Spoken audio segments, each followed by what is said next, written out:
आज हम क्लास 10 का एमआईएल हिंदी का वर्गीत चैप्टर पढ़ेंगे, जिसको लिखा कौन है? शंकरदेव, श्रीमंत शंकरदेव। ठीक है, उसके बाद ये चैप्टर कितना नंबर? 15 नंबर चैप्टर है। तो पहले हम श्रीमंत शंकरदेव के बारे में जान लेते हो। तो पहला क्वेश्चन देखिए श्रीमंत शंकरदेव से रिलेटेड। श्रीमंत शंकरदेव ने किस धर्म का प्रचार किया था?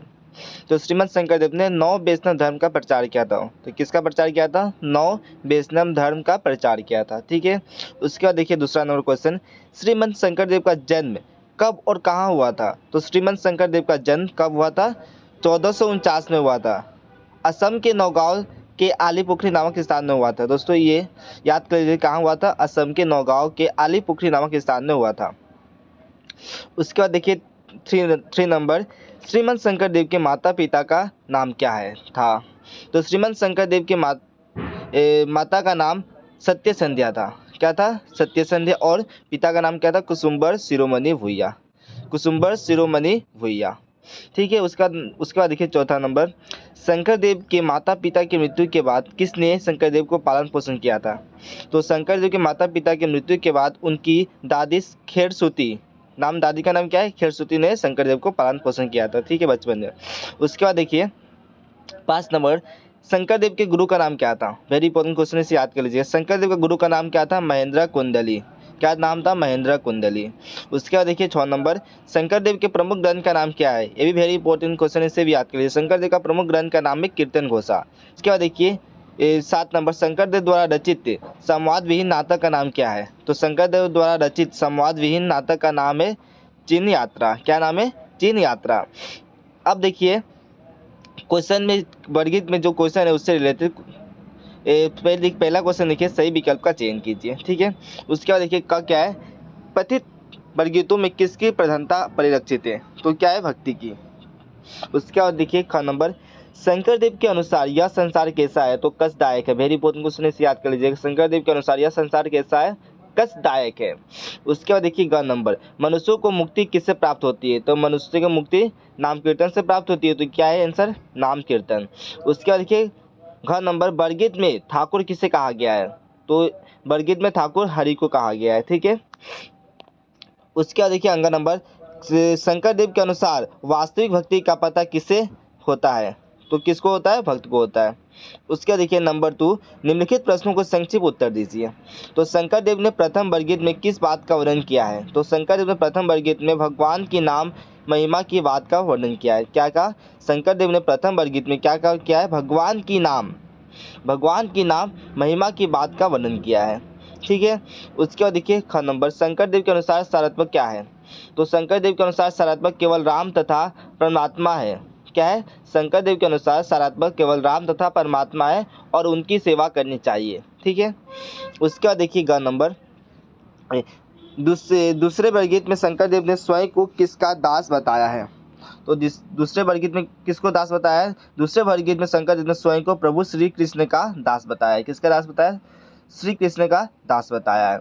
उसके बाद देखिए घ नंबर, भक्तों के लिए सबसे मूल्यवान वस्तु क्या है? तो भक्तों के लिए सबसे मूल्यवान वस्तु भक्ति है। क्या है? भक्ति है। ईश्वर का नाम ही भक्तों के लिए मुक्ति का कारण बनता है। तो ईश्वर का नाम ही क्या बनता है? भक्तों के लिए मुक्ति का कारण बनता है। उसके बाद देखिए अंतर जल दृश्यते कमल मधु मधुकर पिए, यहाँ मधुकर शब्द किसके लिए प्रयुक्त हुआ है? तो अंत जल छुते कमल पर मधुकर पिए, यहाँ मधुकर शब्द ब्रह्म रूपी भक्तों के लिए प्रयुक्त है। किसके लिए?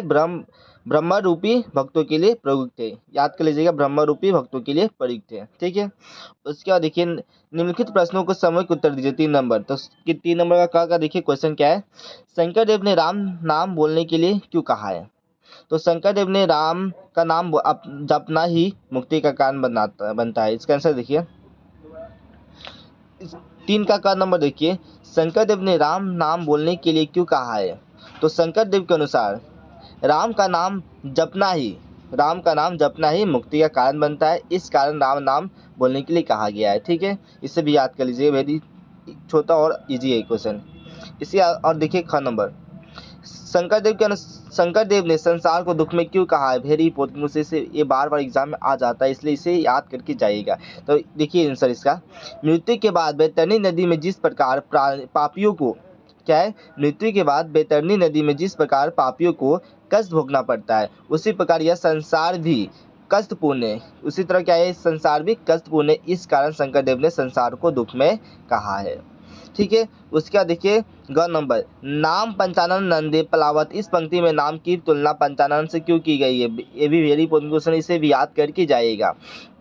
तो देखिए क्या है, जिस प्रकार सिंह का गर्जन सुन के, क्या है, जिस प्रकार सिंह का गर्जन सुन के भय भाग जाता है, भय क्या होता है, जिस प्रकार सिंह मतलब शेर का गर्जन सुन के भय से भाग जाता है, उसी प्रकार भगवान का नाम सुनकर मन के कुसंस्कार, क्या है, मन का जो कुसंस्कार होता है वो भय से भाग जाता है। इस कारण भगवान के नाम की तुलना पंचानन से किया है। ठीक है, उसका इस लाइन में डाल लीजिएगा। उसके बाद देखिए घ नंबर, याते भक्ति ताहे मुक्ति, शंकरदेव ने ऐसा क्यों कहा है, अपने शब्दों में लिखिए। तो शंकरदेव ने यह इसलिए कहा है कि ईश्वर की भक्ति करने वालों की मुक्ति मिलती है। क्या कहा है, शंकरदेव ने यह इसलिए कहा है क्योंकि ईश्वर की भक्ति करने वालों को मुक्ति मिलती है, और भक्तों के बिना शास्त्रों का सारत्य समझ में नहीं आता है। तो भक्तों के बिना क्या होता है, शास्त्रों का सारत्य समझ में नहीं आता है। और कमल के फूल अपने हृदय में स्थित, क्या होता है, कमल का फूल अपने हृदय में स्थिर मधुर का रस को निकाल देते हैं, परंतु उसका रस पान मधुर कर ही रहता है। दोस्तों इसी लाइन अच्छे से याद कर लीजिएगा, ये वेरी इंपॉर्टेंट है। उसका देखिए अंग नंबर, शंकरदेव के अनुसार असली पंडित कौन है, उनकी क्या क्या विशेषता है? तो शंकरदेव के अनुसार असली पंडित वही है जो शास्त्रों के श्राद्ध को ग्रहण करते हैं। तो क्या करते हैं, शंकरदेव के अनुसार असली पंडित वही है। असली पंडित कौन है, वही है जो शास्त्रों का सार तत्व को ग्रहण करते हैं। ठीक है, उसके बाद अर्थात भगवान के असली पंडित है, अर्थात वो क्या है, भगवान की असली पंडित है। उनका विशेषता देखिए किस प्रकार है, वे ईश्वर का नाम कीर्तन करते हैं। वो क्या करते हैं, ईश्वर का नाम का कीर्तन करते हैं। राम नाम के सार्थक से परिचित है। क्या है, राम नाम के सार्थक से परिचित है। उसके बाद 3 नंबर देखिए, भगवान की महिमा का गुणगान करते हैं। क्या करते हैं, भगवान की महिमा का गुणगान करते हैं।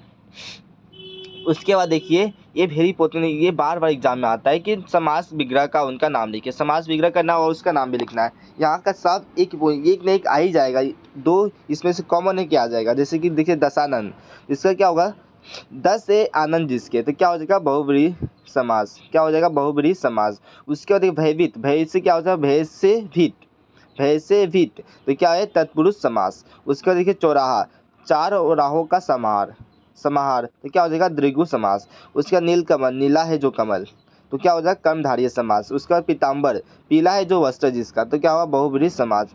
आजीवन क्या है, आजीवन का क्या हो, जीवन प्रयत्न, तो क्या हो जाएगा, अत्यव्रिय भाव समास। क्या उसके बाद देखिए दिन रात, रात और दिन, तो बहुब्रीहि समास। उसके बाद देखिए शुद्ध, सुंदर है जो हृदय, तो क्या हो जाएगा, कर्मधारय समास। दोस्तों ये है हिंदी के MIL हिंदी का वेरी इंपॉर्टेंट क्वेश्चन। अगर आप इसका PDF लेना चाहते हो तो इस नंबर पर कनेक्ट करके ले सकते हैं। Bye, thanks for watching this video.